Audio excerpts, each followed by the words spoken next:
Salam alaikum. Bonsoir, bonjour. J'espère que vous allez bien. On se retrouve encore pour une nouvelle vidéo spéciale FAQ fin de l'année avec Monsieur Ikefoué. Effectivement, pourquoi je m'appelle Monsieur Ikefoué? Je sais pas, c'est la question que tout le monde se pose. Pourquoi je t'appelle Ikefoué? Je sais pas, tu me donnes l'air d'une personne qui doit s'appeler Ikefoué. Bref. Voilà, bref, donc on bref. se retrouve encore pour une nouvelle vidéo FAQ fin de l'année, spéciale fin de l'année. Yéen a ñu ko laaj, indil nañ leen ko. Et comme on vous l'avait promis pour la fin de l'année, on a enregistré 2 vidéos et vraiment pour nous encourager encore à faire beaucoup plus de vidéos, n'hésitez pas à partager, n'hésitez pas à vous abonner, n'hésitez pas à liker et n'hésitez pas à commenter pour nous soutenir. Franchement, jàppale ñu parce que c'est vraiment pas du tout évident. Effectivement, gis nañ engagement wu nit yi. On voit que on a une communauté bienveillante. Exactement. Xam nga donc c'est important de souligner cela parce que loolu day tax daf ñuy motiver ñuy gën a mën a continuer ñuy gën a mën a nekk mu am benn genre continuité ci mbir mi daal. mais dañuy inciter tamit gars yi di continuer di abonné parce que am ñoo xamante ni. dinañ seetaan am yenn seetaan ak yooyu noonu mais dañuy fàtte abonné. Voilà, abonnez-vous avant que je vous menace. 3 secondes quoi, like tu t'abonnes après voilà quoi. Voilà, dama leen di bañ a menacer mais abonnez-vous. Voilà, nii maa ngi koy wax normalement naturellement mais abonnez-vous quoi. Voilà balaa moo mer te man bëgguma sama jabar ji ndeysaan donc bëgg loolu bëgguma muy mer ak allez ça reprend buy mer man maa koy fekkee maa et ça reprend ah là là là là là là mooy loolu voilà comme ni nga ko doon waxee tout à l'heure spécial fin d'année donc dañuy tëjee en beauté waaw c'est-à-dire FAQ la nar a nekk foire à question boo xamante ne on avait demandé sur nos réseaux voilà sur Instagram TikTok Snap est-ce que ngeen posé ñu questions yi ngeen bëgg ñu répondre ko ci vidéo bi donc vous avez été pas mal à nous poser beaucoup de questions donc on a sélectionné quelques questions yoo xamante ne on va répondre toujours sans filtre sans tabou sans script sans absolument rien du tout. Bon de toute façon c'est loolu moo nekk objectif bi c'est-à-dire dañuy répondre de telle sorte que keneen bu ko seetaanee mu mun gis ci boppam mun ci jël mun ci jàng mun ci voilà mun ci adapté wu donc voilà on peut donc voilà on va commencer avec les questions donc dañoo jël rek à la va-vite voilà on a juste sélectionné donc on découvre les questions en même temps que vous voilà et ça commence même fort même ça commence fort fort donc balaa maa commencer bon on a insisté sur le fait que gars yi posent ay questions yu pertinentes c'est-à-dire ñu questions yu waaw ñu bañ a di répéter wu tout le temps comme ça bon contenu yi mën a neex daal. Voilà donc vous avez été vraiment très pertinent. Ouais, y a des questions très pertinentes yoo xamante ni war nañ ci mën a def benn ñaar ba ñetti vidéo donc première question bébé. ok donc première question lan mooy seen xalaat ci polygamie noo leen ko gisee waaw. ça commence fort. waaw ça commence fort je te laisse répondre après je dis. waaw vas-y yow waxal ba pare comme ça après je vais. ok donc en soi man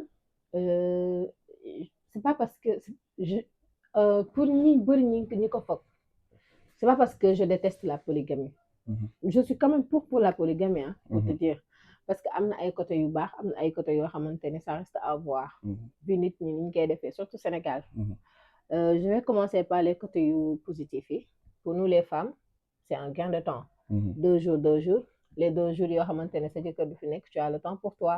surtout que yow mi sa genre yi ak sa morom yi nekk ci business ak yu demee noonu.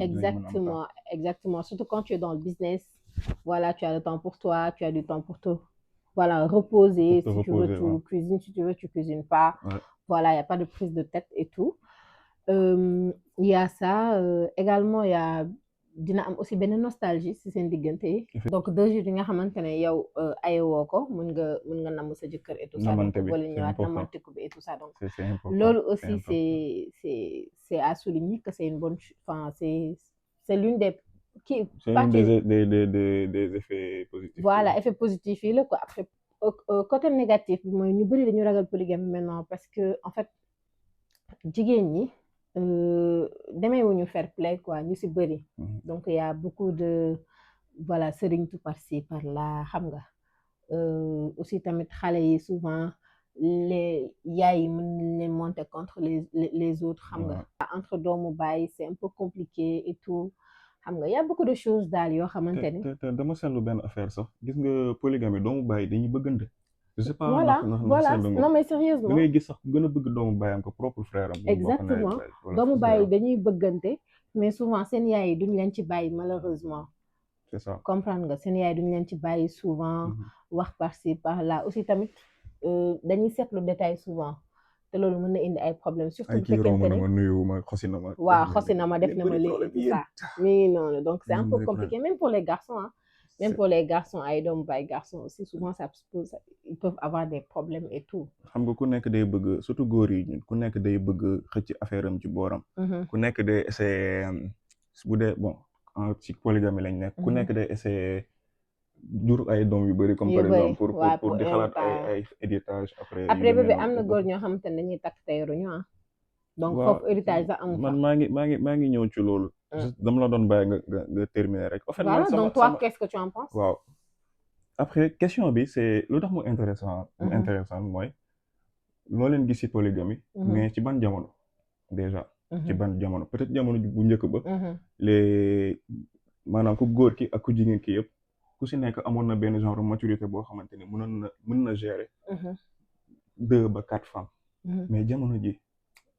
jamono ji c'est extrêmement compliqué je ne dis pas que c'est waruñu ko def wala affaire yu noonu loin de là ku sentir takk ñaareel ñetteel waaw sa diina may na la ko surtout donc on parle de quel qu'est-ce qui se passe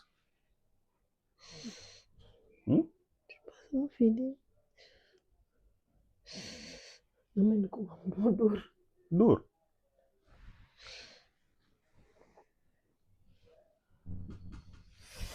masse genre du masse comme genre dóor la est-ce que amoo genre mooy ginax boobu mooy waaw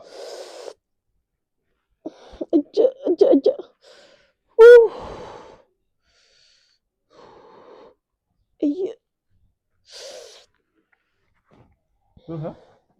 duma xam du genre crampe damen luñ ma dóor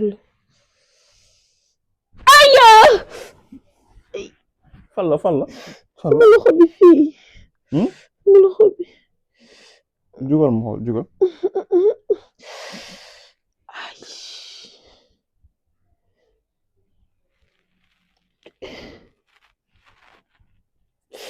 aja fan la fii yami gëñ tegi sa loxo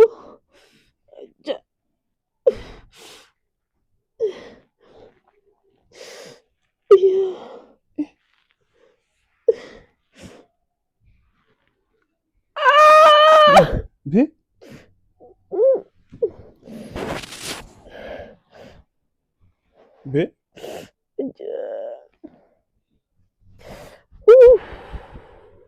daa jég saa rek metti je te franqué depuis début vidéo bi je vous avais dit que j'allais franquer monsieur Ikefoué donc voilà c'est fait et franchement j'avais trop de la peine pour toi je suis désolée depuis ce montage je le prépare franchement je ne vais pas te le dire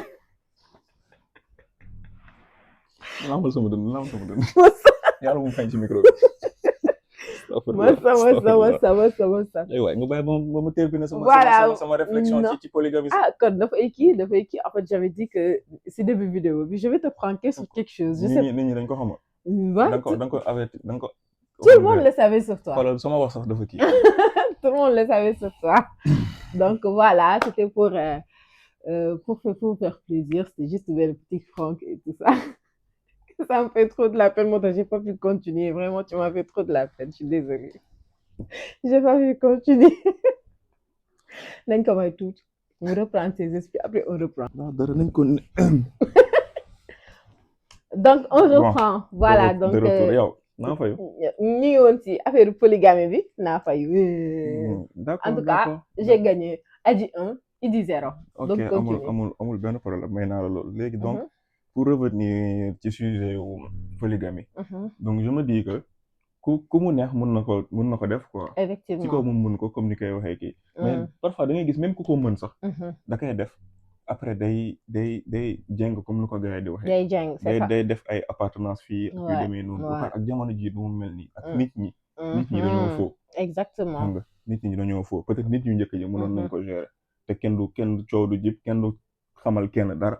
mais léegi nii kuluna yi léegi nekk fii nii c'est mais vett nga ma xamoon nga ay termes yooyu bàyyi ma ay kuluna léegi dañuy wax ay kuluna ci dëkk bi laa dëkk da ngay gis kenn takk jabaram xam nga di sàcc ay war a dem fi def deux fii dem def fee xam nga seytaane nag dafa am na ñoo xamante ne dañuy takk ñaareel mais dafay fekk aaw bu mooy seytaane bi aaw yu bëri seen seytaane ci kër loolu yëpp dëgg la mais en tant qu'homme yaa war a gérer loolu noonu yëpp exactement xam nga yemale lépp ak yu demee noonu mais yemale bi da nga koy dégg rek xam nga c'est ça yemale bi da nga koy dégg rek après est-ce que mën nañ yemale aussi est-ce que loolu noonu genre nit normal mën na yemale bu ñu nee yemale par exemple tey boo jëndalee kenn ki or kenn ki jëndal ko or quoi être juste quoi être juste envers les envers tes deux femmes ak yu demee noonu ok d'accord donc prochaine question bi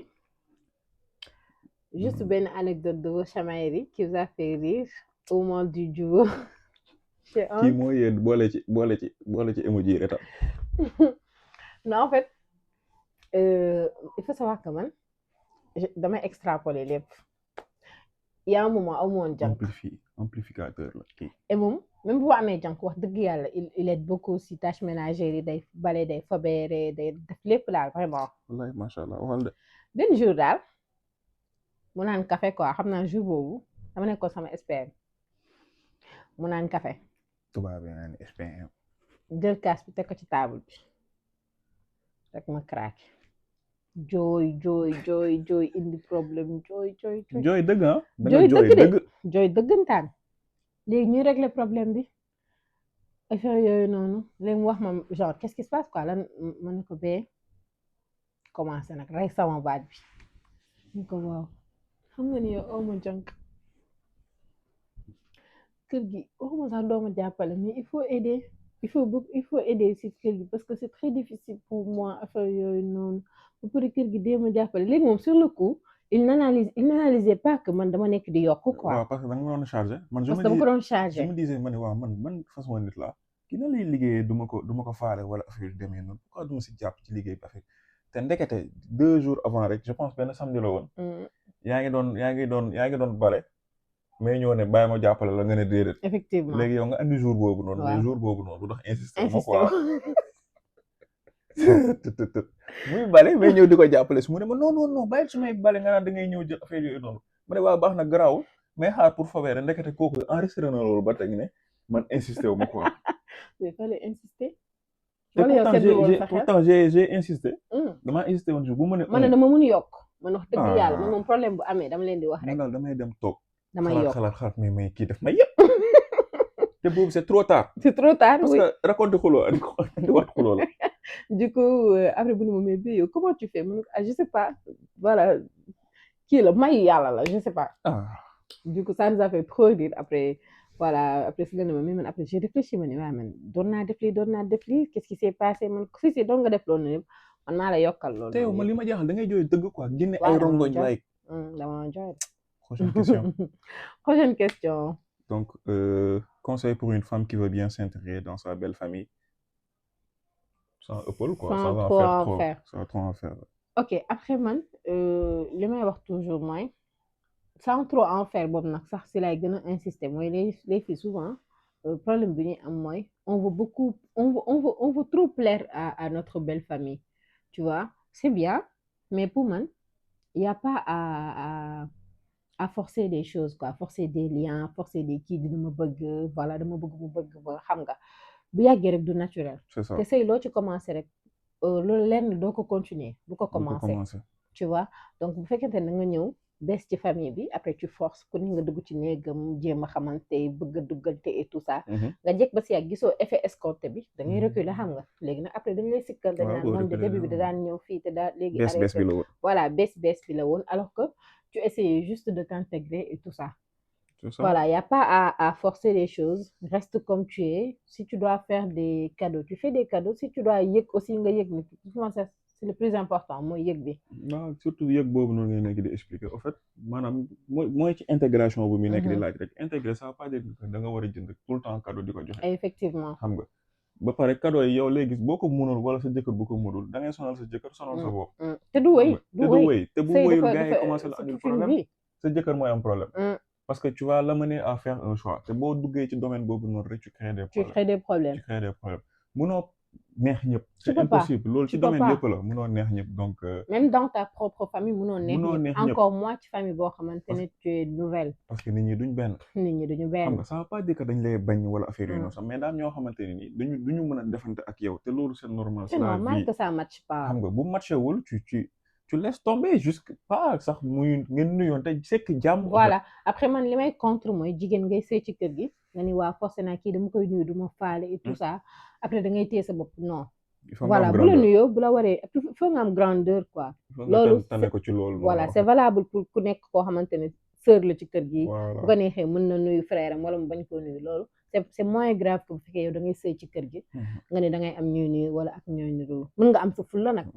ngay am fulla boo xamante ne kenn du la dépasser. mais loo waroo ak nit ki nga def ko. après sëy ci famille c'est assez complexe. C'est assez complexe, il y a des avantages, il y a des inconvénients. Sëy tamit comme ñun ñaar ñu lu ñu nekk di def suñu appartement et tout, il y a des avantages, il y a des inconvénients. Il y a des inconvénients. Il faut gérer. Il faut gérer dans le plus grand calme. Il faut nga poser, xam nga am réfléchir, bañ a topp sa xol di demee sa xel tout le temps boo meree bañ a wax bañ a def action. Exactement. xam nga même boo kontaanee aussi nga lépp ci dal la. lépp nga dal waaw. Prochaine question. Donc je vais te laisser lire cette question parce que bii masterclass la en fait masterclass la. Ok, vas-y. Comment chacun contribue à la confiance en soi de l'autre, surtout du côté de la femme? L'impact que les dires, actes ou absence de compliments ou d'expression des sentiments du mari peuvent avoir sur sa confiance. Très, très, très pertinente comme question. J'adore.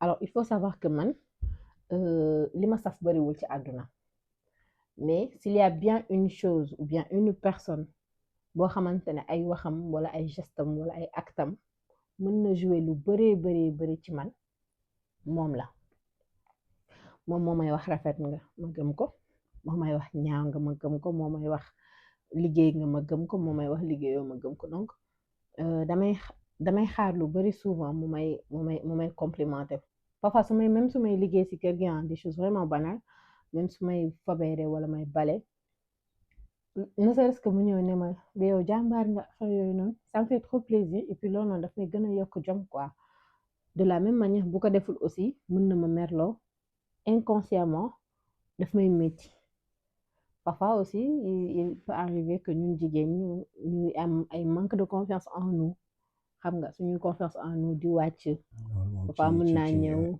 ci nit la voilà nit moom parfois day am ay baisse de confiance en soi c'est très normal parfois mën naa ñëw ne comment de dama jeex temps je me trouve pas belle temps ici temps ça mais ay question piège lay doon rek j'attends de lui à ce que mu ne ma non jeexoo pas du tout au contraire voilà au contraire et tout ça va très bien noonu donc man je me dis que il faut que sa partenaire nga xam ko nga xam lu muy bëgg ñun góor yi on n'est pas trop bavard effectivement moo tax dañoo war a gën a góorgóorlu ci communication boobu noonu parce que jigéen day bëgg ko aype day chercher benn reconnaissance xam nga benn validation je veux dire benn validation donc yow yaa ko mën a jox exactement wala mu dem wut ko feneen aussi xam nga wut ko feneen c'est-à-dire mu koy xaar ci yaayam ci papam wala affaire yooyu noonu après ça dépend des personnes xam nga donc en tant qu'homme da nga war a di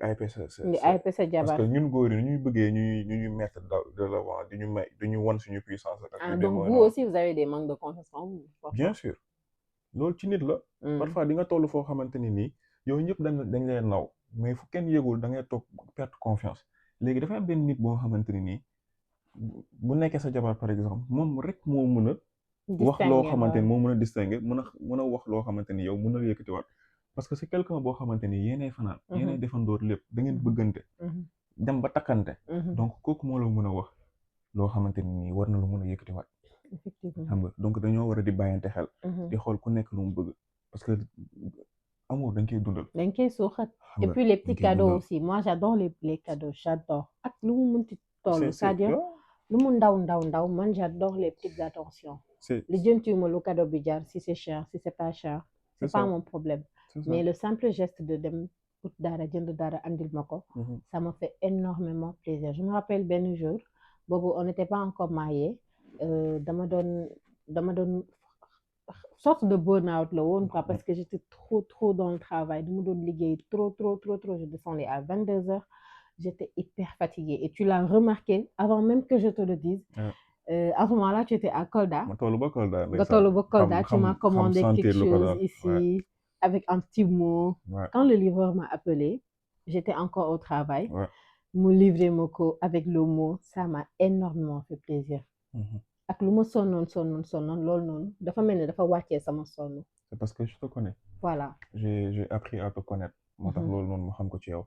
c'est bizarre mais dama doon lire ci benn livre ñuy wax sax que ni nit dafay am ay langage d'amour. langage d'amour exactement. xam nga am na ñoo xamante ni yow fi nga bëggee lu ay ñu lay wax lu la neex. am ñoo xamante ni ngay def nii la di leen câlin affaire yooyu le toucher am ñoo xamante ni cadeau la am ñoo xamante ni mot valorisant am na ñoo xamante ni aussi ça varie comme moi ça varie am na ñoo xamante ni dañuy dajale 2 3 donc c'est à toi de déterminer yow sa partenaire lan la soxla pour nga charger ko parce que dañuy décharger wu xam nga dañuy décharger wu léegi yaa ñuy ñëw charger remplir suñu bouteille d'amour comme ni ma koy waxee souvent c'est ça donc c'est ça.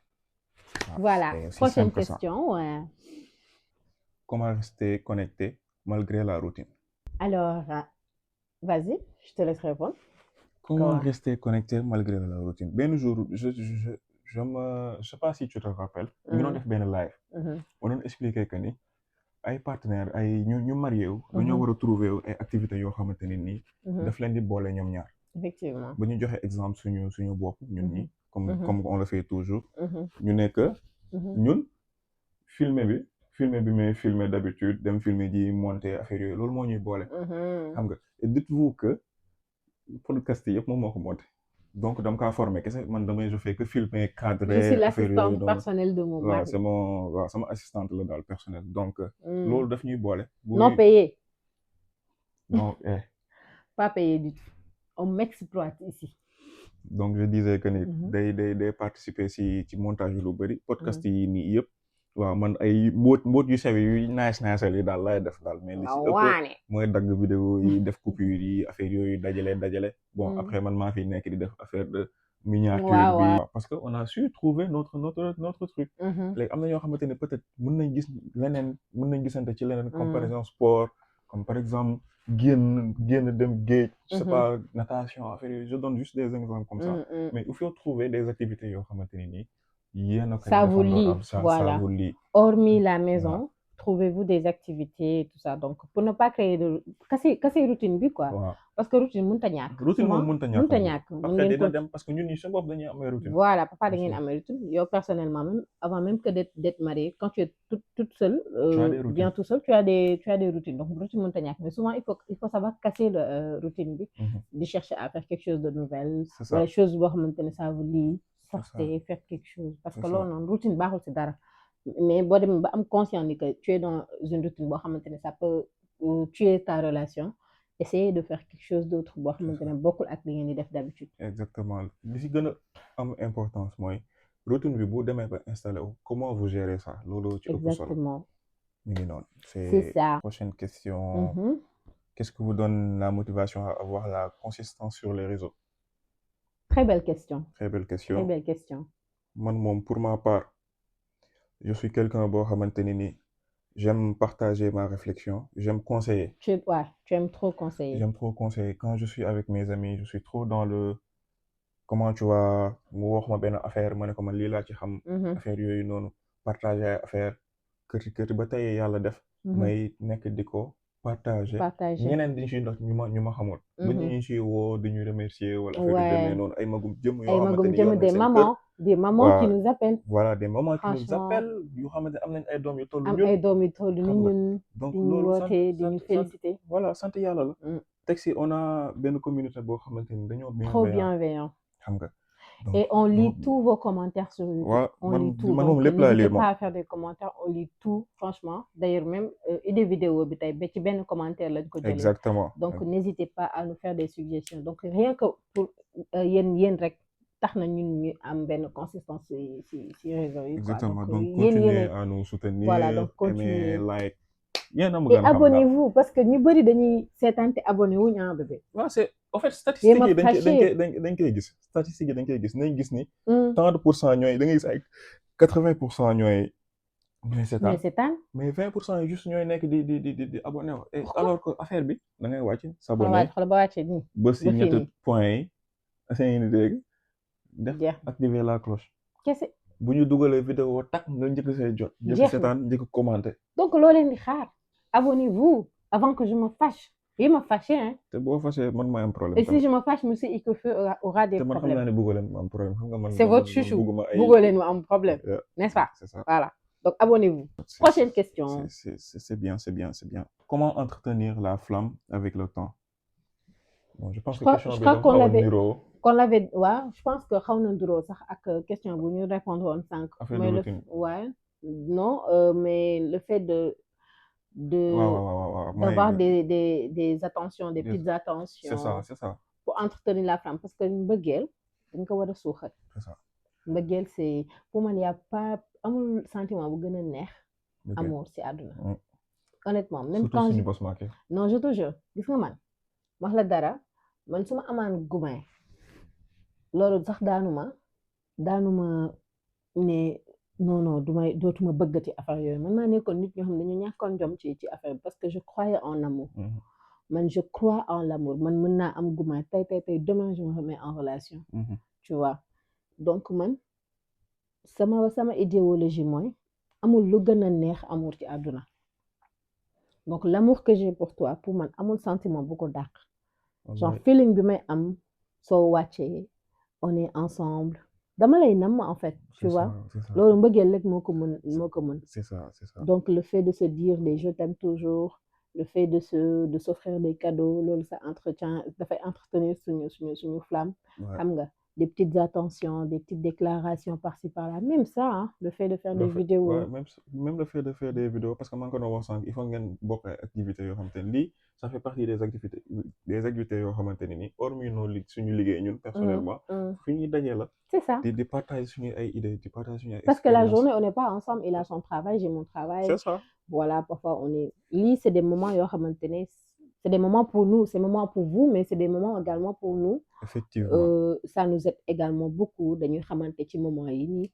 et tout on se redécouvre aussi xam nga nit moom dafa xóot nit dafa xóot même ba 10 ans après da ngay jàng nit da ngay jàng c'est ça da ngay jàng nit parce que nit ki tout le temps day développer ay kii yu bees ay habitudes yu bees affaire yu demee noonu par contre tu es très beau il faut s'adapter merci beaucoup mon amour tu es très belle aussi tu es très belle machallah Allahumma barik donc mi ngi noonu gis nga flamme buy waaj a fay nga ñëw ëpp ko tuuti mu ne waat def ni tàkk c'est ça donc c'est ça yéenay xool yéen lan mooy ëpp seen flamme bu mu tax ngeen ëpp ko du dëgg yow ngeen la nga léegi de waaw mais noonu la mais àddina ngi nii looy gën a dem di gën a évoluer exactement et je suis trop content pour toi je suis trop content pour toi aussi te bi dama ko naroon wan content am naroon wax biiral kii bon je pense que ce sont les mêmes est-ce que l'amour suffit vraiment pour faire durer un mariage c'est une très bonne question ça ouais c'est une très bonne question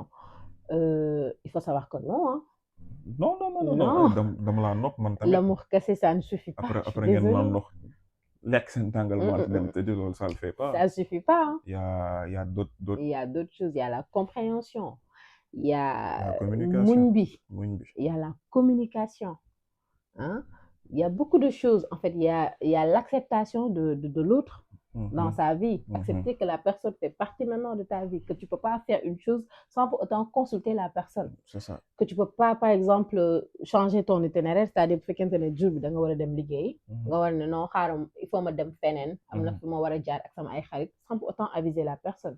Non, góor comme jigéen, tu peux pas te permettre de faire des choses. Tu n'es plus libre. Tu es lié avec une personne. Donc il y a l'acceptation. Sa priorité yëpp pay changer. Exactement. Sa priorité lépp pay changer donc c'est-à-dire comme ni ko comme exemple bi nga joxe léegi boo wàccee liggéey war a jàdd dem feneen. kenn waxu la waroo dem fenn mais le fait que nga woo nit ki ne ko allo ba. aviser ko damaa bëggoon jàll fii juste seeti diw wala diw wala diw wala diw.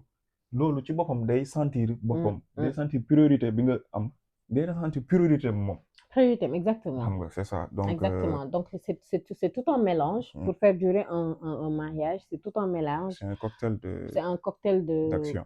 Voilà, de compréhension, de respect surtout, de respect, de communication, hein, d'endurance, hein, d'acceptation, de beaucoup de choses. Voilà, d'entraide aussi, parce que dëkk dafa metti. dëkk dafa metti. jàppalante ci zahir ak ci baatin. C'est ça. Voilà, donc y a pas que l'amour quoi, on peut pas vivre d'eau fraîche, on peut pas. Donc l'amour ne suffit pas pour durer un mariage. diine gi gars yi diine gi c'est très très très très très important ci wàllum kii parce que diine bi moo lay permettre muñ boobu ko noonu wax sànq nga mun kaa muñ parce que ci gëm yàlla la bokk. exactement te gis nga bu ñu tënkoo ci li ñu yàlla wax ci mariage wallahi mariage yu bëri dinañ durer. c'est ça mi ngi noonu donc ñun moom jeunes yi moom dañoo yàkkamti ci lépp. waaw loolu la dañuy yàkkamti ci lépp ñun dañuy bëgg marié wu léegi am lépp léegi. surtout xam nga fàtte limite da ngay fàtte sax suñu borom. surtout am lépp boobu noonu bébé il faut insister sur ça gis nga jigóon ñi nit ñi léegi gëmatuñu pas à pas. ngeen ànd màggandoo progression. nit ñi gëmatuñu loolu te man loolu c'est une chose que je chéris même. parce que nit koo xamante ne da ngeen di ànd ba ngeen amatul dara ba ngeen amul dara boo leen amee day neex da ngeen di xam li ngeen am da ngeen di xam li ngeen koy teewee. te vous aurez toujours la tête sur les épaules. effectivement mais boo bëggee lépp mat bala ngay dugg ci mariage bi loo leen di muñalante vous n'aurez pas d'histoire à raconter. c'est ça et tey dafa neex voilà dafay neex tey sa doom du nga ne sa papa de bi may takk maa ngi moom am aw moom waaye moom it amut. dañoo ànd di jàppalante ba tey ji yàlla def lii. donc il faut savoir ce que vous avez. lii don la xam nga conseiller ko tamit sa doom jooju. nga yaree ko ci loolu noonu. yaree ko ci loolu ci muñ boobu noonu ci muñ bu rafet. attention mi ngi noonu donc n'hésitez pas à vous marier même quand vous n'avez rien du tout donc c'est très important. Prochaine question. Bii neex na de comment éviter que les petits problèmes deviennent de gros conflits. Je te laisse répondre. waaw donc man. dama am benn philosophie. je pense que même yow tamit am nga même philosophie c'est-à-dire problème lu mu ndaw extérioriser ko. exactement. balaa ngaa tëdd bul tëdd te énumérer woo problème bi. parce que day nekk lu daw. nga dajal ko ne non du grave ça va passer mu defaat ko mu ñëwaat defaat ba mag léegi yow moment ba problème boobu di màgg. xam nga c'est trop tard. effectivement réaction bi da ngay ñëw rek réagir. def benn affaire fekk wala wax loo xamante ne waroo ko woon wax malgré wax boobu noonu du nekk sax loo bëggoon. mais xam nga seytaane day ànd ak seytaane duggaaleel. effectivement xam nga moo lay wax loolu ne. moo lay def loolu ne. moo tax problème moom ñun dañoo signé benn pacte boo xamante ni nii macha allah problème lu mu métti. balaa ngaa tëdd on en parle. même bu ñu juboowul on en parle. au moins ku nekk vidéo ku nekk xam. ban perspective la am ci problème bi ak à quel point la gaañ keneen ki quoi. ku nekk comprendre le mal de l'autre. loolu dafay tax après seen jubóo normal parce que da ngeen di comprendre ante. jubóo bi day neex voilà xale dañuy seetaan. prochaine question. donc attention. voilà. ok. J'ai une question. Comment faire pour savoir que c'est la bonne personne? Genre, je sors avec un homme, bien bëgg na ma, yërëm na ma, li may wër yëpp moo ngi ci moom. Jullite bi, le seul souci, moi je suis jamais rassurée. À chaque fois, je me dis qu'il va faire comme les autres, me trahir. Et je voulais juste des conseils. Machallah, je pense que si on répond à cette question, on va répondre à ñu bëri seen problématique quoi. C'est ça. Surtout les filles. Donc comme c'est une fille qui a posé la question, je vais répondre. Arrête de te poser des questions. Voilà. Tu trouves? Ouais. Qu'elle arrête de se poser des questions. Wax na ko. Donc le gars, il est parfait. Enfin, il est pas parfait, mais il est tout ce qu'elle recherche. Donc à un moment donné, il faut gëmm dóor quoi. Tu vois, on peut pas avoir la perfection, mais di xaar loo xamante ne ñëwagul da ngay sonal sa bopp. Kii il est bien, il jullite na, mi am na li mu bëgg yëpp si góor moom am na ko, mais elle s'attend à ce que toujours mu trahir ko. Gëmm ko quoi, il va faire les. dafa ne ci biir message bi ne julli mooy seul souci bi. Non dañuy jullite na. Ah ok. Le seul problème mooy que lii bien le seul problème mooy que moom. Elle doute quoi. Elle s'attend à ce que le mec trahisse d'un jour ou l'autre. Il faut pas s'attendre à un mal qui n'est pas encore venu. C'est ça. Voilà, il faut pas être pessimiste dans la vie. Loolu ñëwagul. Et ñaanuñu yàlla mu ñëw. Donc pour le moment, vis le moment présent et donne-lui sa chance. Man je me dis que moom réponse yi moom moo ko mën a xam. Parce que moo nekk ak nit ki ñun nekkuñu ak moom en fait. Effectivement. ñun conseil nii rek lañ ci mën mais yow yaa xam nit ki. yaa mën a xam ndax sañ na trahir war a sañul trahir. Effectivement. xam nga loolu da nga koy xool ci ay nu muy waxee da ngay xool ci ay action am. xam nga ci jëfinam. Donc c'est assez important moo tax ma ne il faut que nga jàng di xam nit ki. léegi nag yow li nga mën a def mooy nga comme ni nga expliqué léegi. gëmm dóor. xam nga gëmm dóor ba pare nga xam ne tamit bon seytaan parfois da lay duteloo. effectivement nga mariage seytaan bu. c'est normal mariage waaw. donc da ngay gëmm dóor après nga jàll ci leneen après lépp communication la. xam nga après ay xuloo ak yooyu noonu mënul ñàkk c'est sûr dafay am ay xuloo comme ñëpp ñun ñii ñëpp dañuy xuloo dañuy juboo c'est juste que mooy li may wax sànq encore li si ëpp importance mooy loolu bu amee sa réaction yow comment tu vas gérer ça. Effectivement. C'est assez simple. T'inquiète pas. ñun dañuy jël parfois ay yenn affaires yi def ko problème amplifié ko affaire yoon alors que y a vraiment pas hein. Vraiment boo communiquer rek après c'est bon. Mais you know, je pense que c'était la dernière question. Je pense que c'était la dernière question. Donc, on a sélectionné juste quelques lépp. Et je pense qu'on a répondu à toutes les questions. Donc, on va enchaîner. Alors, dans cette rubrique, dañuy wax ku ci nekk suñu ñaar suñu meilleur ak pire souvenir de l'année 2025. Ouais. Voilà. Donc, je vais te poser la question en première. Maa njëkk. Lan mooy sa meilleur souvenir de l'année? On va commencer par les meilleurs ou pires? Meilleur. Ok, vas-y. Meilleur. Meilleur yi moom bëri na quoi. Meilleur yi bëri na. Mais bu ma mën a wax instant bi mooy. jour bi nga ma lundi boobu nga ma message. vers 13h 14h. nee ma sa papa woo na sama papa. fixé nañ samedi bi mooy mariage. yaa ngi dégg parce que yow tu le sais bien on a traversé beaucoup de choses hein.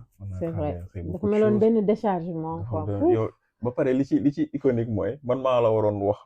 ni ko jàpp ne alors que man maa la wax. yow yaa ma ko kii donc parents yi di leen nuyuwaale ils ont été comme flash. non mais grave fët ñu lijjanti affaire comme on l'a voulu.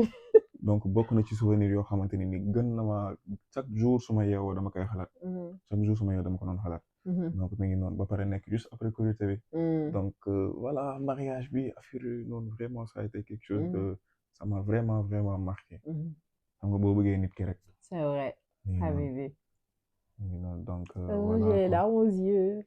Bref. C'est ça. C'est bien. C'est bien. À moi.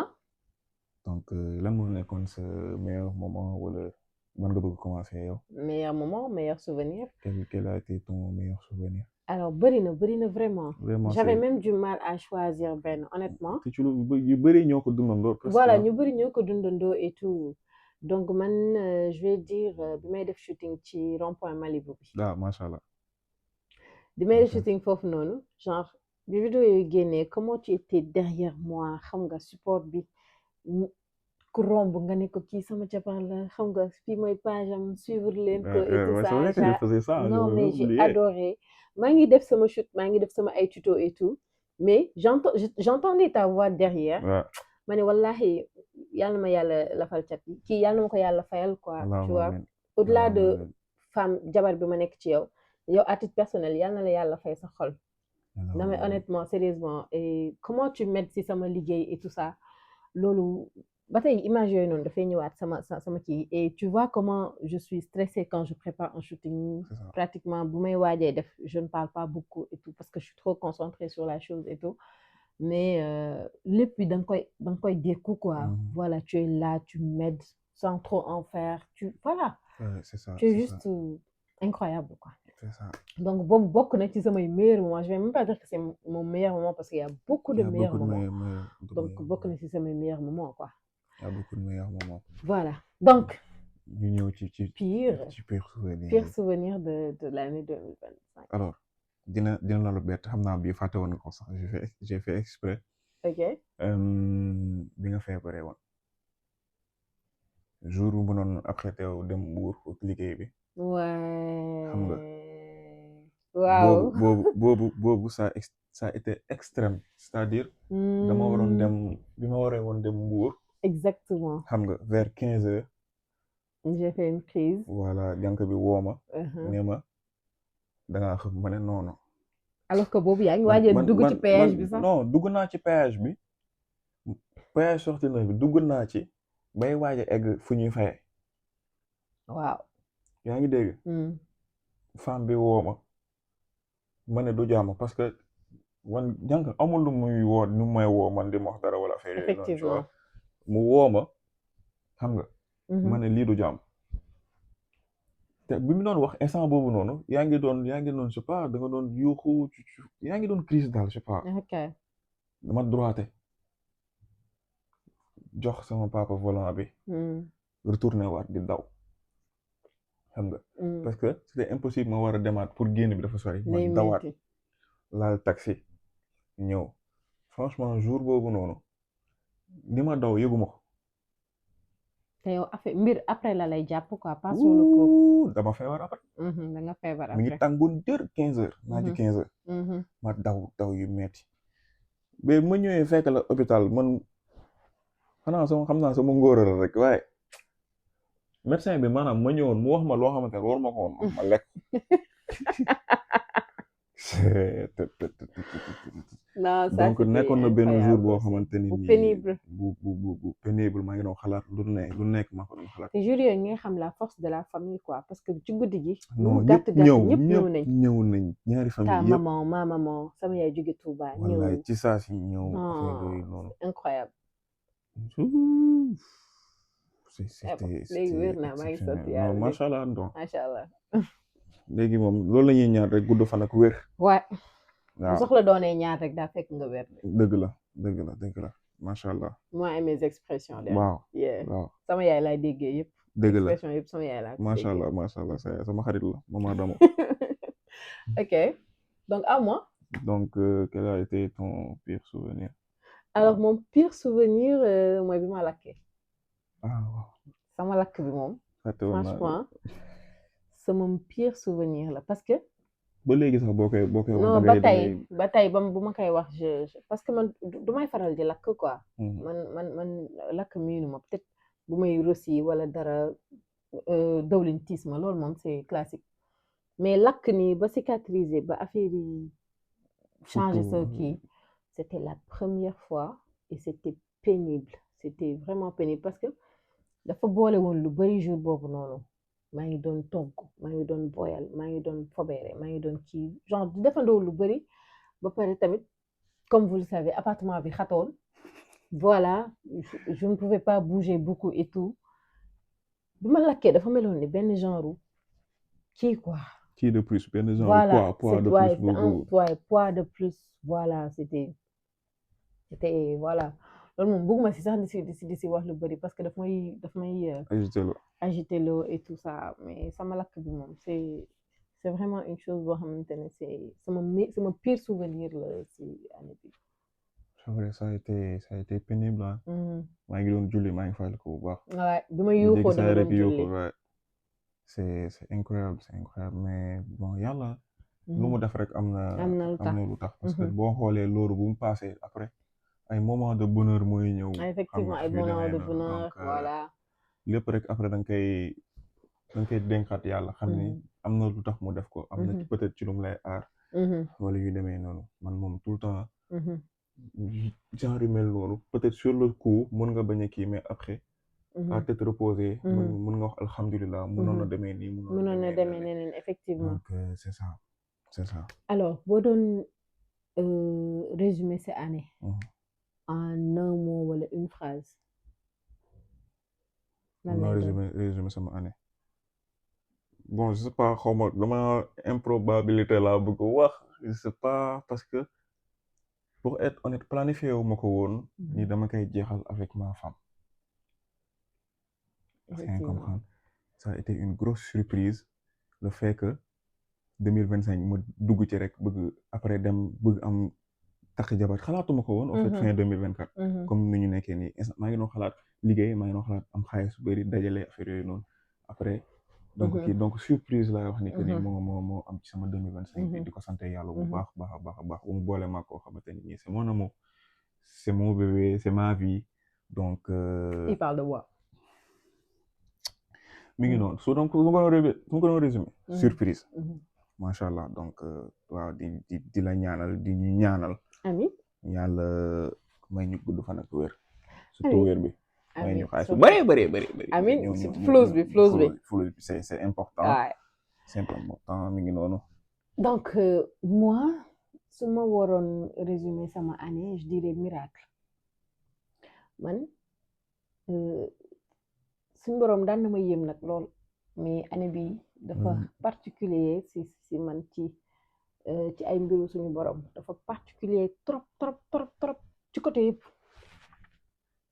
ci côté yëpp mais côté bi ma ci gën a marqué mooy gis nga yàlla dafa am ay plan am yoo xamante ne yow plan boo mënti am bu yàlla indee ay plan am say plan nii lay def maanaam doo xam sax lan moo koy buux effacé woon bu yàgg donc sama mariage ak yow du ma tàyyi ci di yéemu ci suñu histoire circonstance bi sama yaay ren dafa dem Màkka ku mu toogal muy wax ni wax dëgg yàlla moom dina gis ñu koy bëgg affaire yooyu noonu ñu mu bokkal chambre quoi ay mag di koy wax ni souvent dinañ gis ku koy bëgg et tout ça mais souvent duñu am góor ñi duñu ñëw di ñaan si daal affaire yooyu noonu sama yaay ku mu dégg muy wax loolu rek dene man tam loolu laa doon dund ne ko sama doom bu jigéen bi bu ñëwee Màkka ba ñaan 3 mois lañ ci def mu am jëkkër wallaay ndeysaan gis nga ñaan bu sincère voilà alors que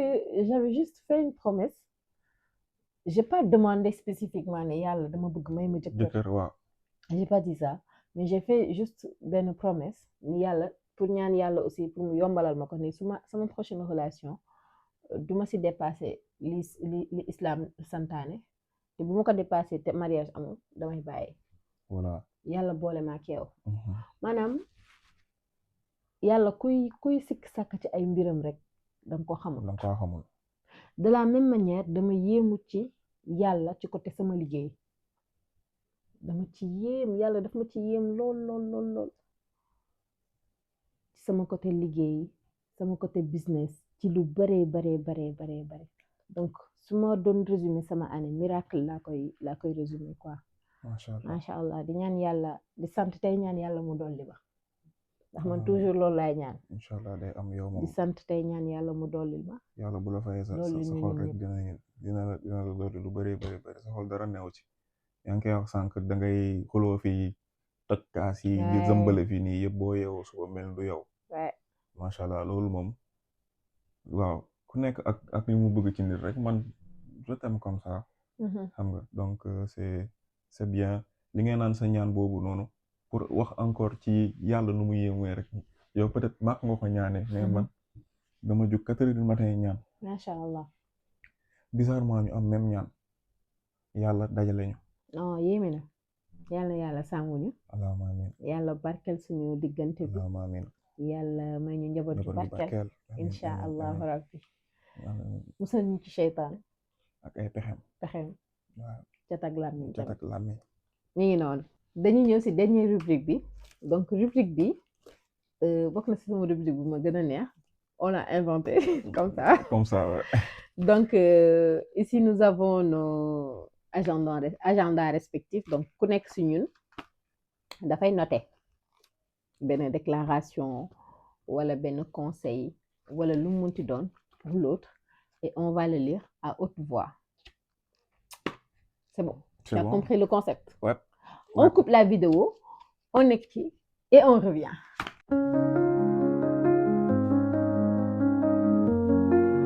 Voilà. Donc, mi ngi noonu, j'ai fermé. Je suis bête. Bref, donc on a écrit ku nekk suñu ñaar la déclaration parce que comme je vous l'ai dit ni ñu leen ko waxee ci début bi amour dañ koy suuxat. Voilà, ça fait du bien souvent se faire des déclarations.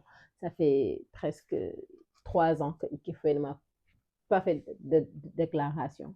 Donc, ça fait du bien. Bref, tu commences ou je commence? Bon, je vais commencer. Commence, vas-y. Ne me fais pas pleurer, je me suis maquillée. C'est vite fait. Et tout le monde sait que je tiens beaucoup à mon maquillage. C'est vite fait, c'est quelques mots, quelques lignes. En cette fin d'année, je regarde le chemin parcouru et je sais que tout est plus beau parce que tu es là. Wow. J'ai appris la patience, la joie et la force d'aimer. Je te choisis encore et toujours avec un cœur rempli d'amour et de gratitude. Wow. Merci pour tout. Ah, je t'aime beaucoup. Je t'aime. Oh, vas-y. Bref, donc à moi, mon cœur. Je vois en toi une personne exceptionnelle. Au-delà d'être mon mari, tu es mon humain préféré. Et je veux t'aimer pour le restant de ma vie et à jamais. Continue d'être toi et ne doute jamais du bien que tu fais autour de toi. Je t'aime, Khalbi. Voilà.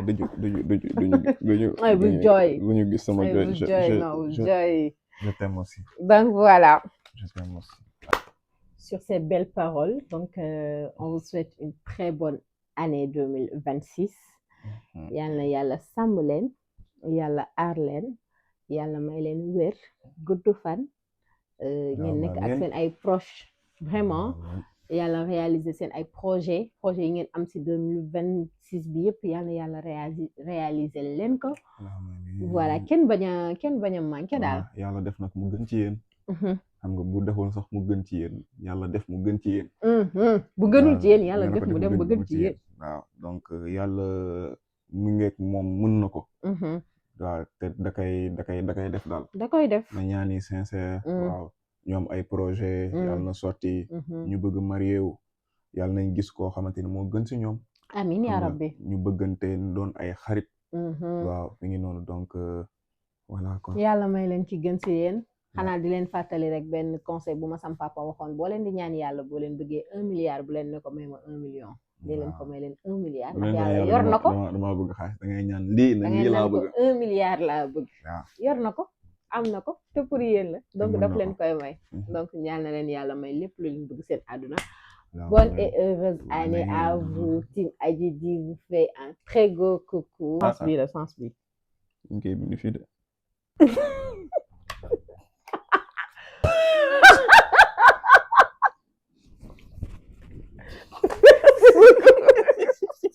Je savais que ça n'allait pas marcher. Je le savais. Voilà beneen sens bi la. Oh beneen sens bi la bébé.